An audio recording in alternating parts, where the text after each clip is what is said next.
गर्मी का महीना था। फुलेरा की धूल भरी सड़कों पर सन्नाटा पसरा था।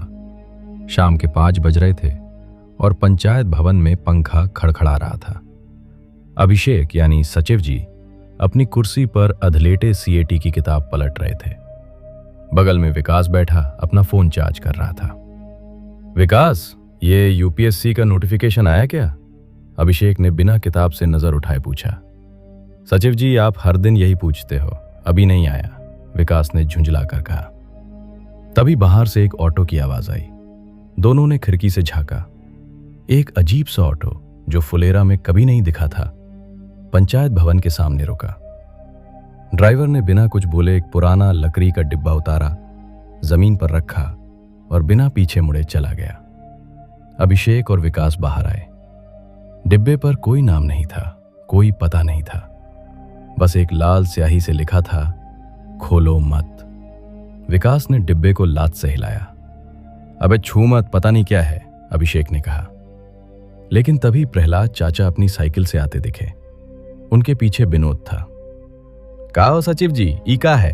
प्रहलाद ने डिब्बा देखकर पूछा। पता नहीं प्रहलाद जी, कोई छोड़ गया। विनोद ने डिब्बे के पास कान लगाया। सबने उसे देखा। विनोद, क्या कर रहा है? विकास ने पूछा। विनोद ने धीरे से कहा, आवाज आ रही है अंदर से, जैसे कोई सांस ले रहा है। सबकी रीढ़ में एक ठंडी लहर दौड़ गई। प्रधान जी यानी बृजभूषण दुबे शाम को पंचायत भवन पहुंचे तो देखा चारों जने डिब्बे के चारों तरफ खड़े हैं। क्या हो गया, कोई मर गया का? प्रधान जी ने अपनी धोती ठीक करते हुए पूछा। अभिषेक ने पूरी बात बताई। प्रधान जी ने डिब्बे को देखा। खोलो मत पढ़ा और फिर वही किया जो प्रधान जी करते हैं, खोलो इसे। लेकिन प्रधान जी, लिखा है खोलो मत। सचिव जी, हम प्रधान हैं, हमसे कोई कहेगा कि खोलो मत? खोलो। प्रहलाद ने हिचकिचाते हुए डिब्बे का ताला तोड़ा। ढक्कन खुला। अंदर लाल मखमल के कपड़े पर एक गुड़िया रखी थी। सफेद फ्रॉक, 2 चोटियां, गालों पर गुलाबी रंग और आंखें, भूरी कांच की आंखें जो जैसे सीधे तुम्हारे अंदर देख रही हों। एनाबेल। लेकिन फुलेरा वालों को क्या पता एनाबेल क्या होती है। अरे, कोई गुड़िया भेजा है, बच्चन का खिलौना लग रहा है, प्रधान जी ने कहा। प्रधान जी, ये बड़ी अजीब लग रही है, अभिषेक ने कहा। उसके अंदर का शहरी दिमाग कुछ रिकॉग्नाइज कर रहा था, लेकिन पक्का नहीं था। प्रधान जी ने गुड़िया उठाई और कहा, चलो घर ले चलते हैं, मंजू को देंगे, वो रिंकी के लिए रख लेगी। अभिषेक कुछ बोलने वाला था, लेकिन प्रधान जी गुड़िया लेकर चल दिए। उस रात अभिषेक को नींद नहीं आई। वो करवटें बदलता रिप्रेजेंट रहा। बीच रात करीब 2 बजे उसने अपनी खिड़की से बाहर देखा।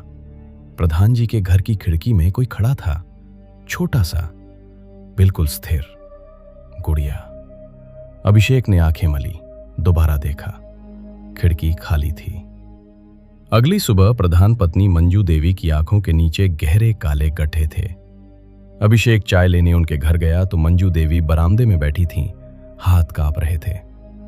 प्रधान पत्नी जी, तबीयत ठीक है? मंजू देवी ने धीरे से कहा। सचिव जी, रात को वो गुड़िया, क्या हुआ? हमने उसे अलमारी में रखा था, बंद करके, ताला लगाकर। मंजू देवी की आवाज कांप रही थी। रात को आंख खुली तो वो हमारे पलंग पर बैठी थी, हमारे बगल में, हमारी तरफ देख रही थी। अभिषेक का गला सूख गया। प्रधान जी कहाँ हैं? वो कह रहे हैं कि हमने ही सपना देखा।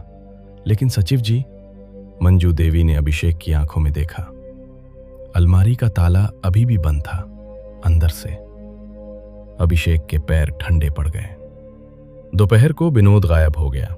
विकास ने बताया कि सुबह से दिखा नहीं, प्रहलाद भी ढूंढ रहे थे। शाम को विनोद मिला, गांव के कुएं के पास बैठा था। उसकी आंखें खुली थीं, लेकिन जैसे कहीं और देख रही थीं। उसके हाथ में मिट्टी लगी थी, जैसे जमीन खोद रहा हो। विनोद, विनोद, प्रहलाद ने हिलाया। विनोद ने धीरे से मुड़कर देखा। उसकी आंखों में कोई भाव नहीं था। वो बुला रही थी, विनोद ने कहा। कौन? गुड़िया। फिर विनोद ने कुछ ऐसा कहा जिसने सबकी सांसें रोक दी। वो कह रही थी, कुएं में कोई है, कोई बहुत पुराना, और उसे बाहर आना है। भूषण यानी उप प्रधान को डरवर नहीं लगता था। वो ठहरे पक्के गंवाई दबंग आदमी। सचिव जी, आप शहरी लोग डर जाते हो, गुड़िया से कौन डरता है, बच्चन का खिलौना है, भूषण ने हंसते हुए कहा। उस रात भूषण अपने घर अकेले सो रहे थे। रात के 3 बज रहे थे, जिसे लोग शैतान का वक्त कहते हैं। भूषण की आंख खुली। कमरे में कोई था। बिस्तर के पैताने अंधेरे में कोई खड़ा था, छोटा सा। भूषण ने टॉर्च जलाई। गुड़िया, वहीं एनाबेल, दोनों हाथ फैलाए खड़ी थी, जैसे गले लगाना चाहती हो। लेकिन उसका चेहरा बदल गया था। अब वो मुस्कुरा नहीं रही थी। उसके होंठ खुले थे, जैसे चीख रही हो, लेकिन बिना आवाज के। भूषण ने टॉर्च गिरा दी। अंधेरा छा गया। जब दोबारा टॉर्च उठाई तो गुड़िया वहां नहीं थी, लेकिन भूषण के कान के पास, बिल्कुल पास, एक फुसफुसाहट आई। पीछे मत देखो। भूषण ने पीछे देखा। अगली सुबह भूषण बोल नहीं पा रहे थे। उनकी जुबान जैसे किसी ने पकड़ ली हो। आंखें फटी हुई थीं। बस एक ही चीज बार बार कागज पर लिख रहे थे, वो आ रही है, वो आ रही है, वो आ रही है। रिंकी को रात में सपना आया। सपने में वो पंचायत भवन में थी, अकेली। बाहर अंधेरा था, पंखा बंद था, और कुर्सी पर, सचिव जी की कुर्सी पर, गुड़िया बैठी थी। गुड़िया ने अपना सिर धीरे धीरे घुमाया, 180 डिग्री, जैसे उल्लू घुमाता है, और बोली बच्चे की आवाज में, टूटी हुई हिंदी में, रिंकी, तू मेरे साथ खेलेगी? रिंकी ने चीख मारी और उठ गई। लेकिन जब उठी तो उसके हाथ में गुड़िया थी।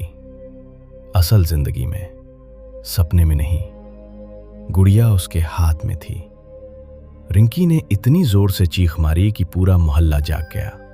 अभिषेक ने अपने लैपटॉप पे जो मुश्किल से इंटरनेट पकड़ता था, haunted doll white dress search किया।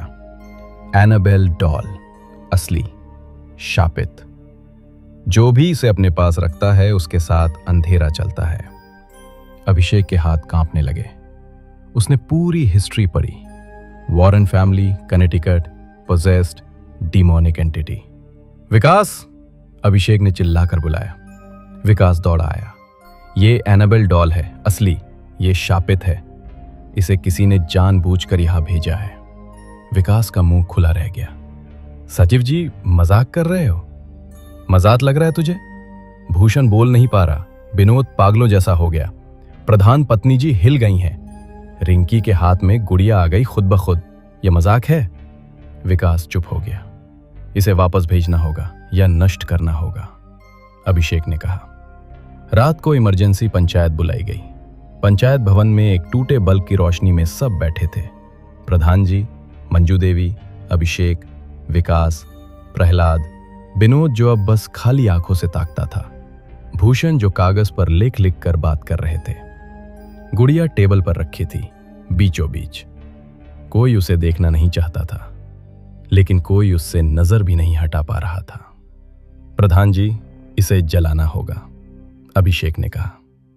जला दो, प्रधान जी ने कहा। उनकी आवाज में पहली बार डर था। प्रहलाद ने माचिस निकाली। हाथ कांप रहे थे। तभी बिजली चली गई। पूरा फुलेरा अंधेरे में डूब गया, और अंधेरे में सबने सुना टेबल से कुछ गिरने की आवाज। ठक, फिर छोटे छोटे कदमों की आवाज। टप टप टप। कोई चल रहा था कमरे में, उनके बीच में। मंजू देवी ने प्रधान जी का हाथ पकड़ लिया। सचिव जी, विकास की आवाज फट रही थी। गुड़िया टेबल पर नहीं है। अभिषेक ने फोन की टॉर्च चलाई। रोशनी का गोला कमरे में घूमा। कुर्सियां, टेबल, दीवारें। गुड़िया कहीं नहीं थी। फिर अभिषेक ने टॉर्च ऊपर की, छत की तरफ। गुड़िया छत पर थी, उल्टी लटकी हुई, सिर नीचे। बाल लटक रहे थे, और आंखें, कांच की भूरी आंखें, अब लाल थीं, खून की तरह लाल। और वो हंस रही थी, बिना आवाज के, बस होंठ हिल रहे थे। इस बार सबने चीख मारी, सब बाहर भागे। बाहर चांदनी रात में सब हाफ रहे थे। ये गांव छोड़ना होगा, विकास चिल्लाया। गांव नहीं छोड़ सकते, प्रधान जी ने कहा, लेकिन उनकी आंखों में आंसू थे। तभी विनोद, जो अब तक ज़ोंबी की तरह था, अचानक बोला, लेकिन उसकी आवाज उसकी नहीं थी, वो एक औरत की आवाज थी, पुरानी, ठंडी, मरी हुई। कुएं में देखो, वहीं जवाब है। 200 साल पहले इस गांव ने मुझे कुएं में फेंका था, मैं वापस आई हूं। विनोद गिर पड़ा, बेहोश। सबने एक दूसरे को देखा। प्रधान जी कांपती आवाज में बोले, हमारे बुजुर्गों ने बताया था 200 साल पहले एक औरत थी इस गांव में, उस पर डायन का इल्जाम लगा था। गांव वालों ने उसे जिंदा कुएं में। प्रधान जी आगे नहीं बोल पाए। सन्नाटा, सिर्फ झिंगुरों की आवाज, और कहीं दूर से कुएं की तरफ से एक बच्चे के रोने जैसी आवाज। अभिषेक ने फैसला किया, हम उस कुएं में गुड़िया वापस डालेंगे और कुआं बंद करेंगे, हमेशा के लिए। कोई तैयार नहीं था, लेकिन कोई चारा भी नहीं था। आधी रात, पूरा गांव सो रहा था या सोने का नाटक कर रहा था। अभिषेक, विकास, प्रहलाद और प्रधान जी, 4 जने गुड़िया को एक कपड़े में लपेटकर कुएं की तरफ चले। गुड़िया कपड़े में हिल रही थी, जैसे छटपटा रही हो। कुआं गांव के बाहर था, बरगद के पेड़ के नीचे, पुराना, सूखा। जैसे ही वो कुएं के पास पहुंचे, हवा रुक गई एकदम। पत्ता भी नहीं हिल रहा था, जैसे प्रकृति ने सांस रोक ली हो। अभिषेक ने कुएं में झांका। अंधेरा, गहरा, अंतहीन, लेकिन नीचे, बहुत नीचे 2 आंखें चमक रही थीं, लाल, इंसान की नहीं। और फिर कुएं से एक आवाज आई, गूंजती हुई, हड्डियों को कंपाने वाली, मुझे बाहर निकालो या मैं पूरे गांव को अंदर खींच लूंगी। प्रधान जी ने कहा, हम गलती नहीं दोहराएंगे। जो 200 साल पहले हुआ, उसके लिए ये गांव माफी मांगता है। प्रधान जी ने हाथ जोड़े, उनकी आंखों से आंसू गिरे। गुड़िया कपड़े में एक पल के लिए एकदम शांत हो गई। फिर अभिषेक ने गुड़िया कुएं में फेंकी। गुड़िया गिरती गई, लेकिन जमीन से टकराने की आवाज नहीं आई, जैसे कुएं का कोई तल ही नहीं था। फिर एक भयानक चीख जो जमीन के अंदर से आई, इतनी तेज कि चारों ने कान पकड़ लिए। और फिर सन्नाटा। हवा चलने लगी, झींगुर बोलने लगे, चांद बादलों से बाहर आया। कुआं अब बस एक कुआं था। अगली सुबह फुलेरा में सब कुछ नॉर्मल था। भूषण बोलने लगे, का हो सचिव जी, चाय पियोगे? विनोद वापस वही विनोद था, चुपचाप, सीधा सादा। मंजू देवी ने चाय बनाई, प्रधान जी ने पराठे खाए, रिंकी स्कूल गई। अभिषेक पंचायत भवन में बैठकर कैट की किताब खोली। विकास ने चाय का कप रखा और बोला, सचिव जी, रात वाला सब सपना तो नहीं था? अभिषेक ने हंसकर कहा, सपना ही समझो विकास, इस गांव में और होगा क्या? दोनों हंसे। लेकिन शाम को अभिषेक कमरा बंद करके सोने गया। बिस्तर पर लेटा, लाइट बंद की। तकिए के नीचे कुछ सख्त था। अभिषेक ने हाथ डाला, एक कागज का टुकड़ा। उसने फोन की रोशनी में पढ़ा। कागज पर वही लाल स्याही से लिखा था, मैं कुएं में नहीं हूं, मैं कभी कुएं में नहीं थी, मैं तो बस तुम्हारे पीछे खड़ी हूं। अभिषेक ने धीरे धीरे पीछे मुड़कर देखा। अंधेरे में 2 लाल आंखें जल रही थीं और वह मुस्कुरा रही थी। फुलेरा की गुड़िया कभी नहीं जाती।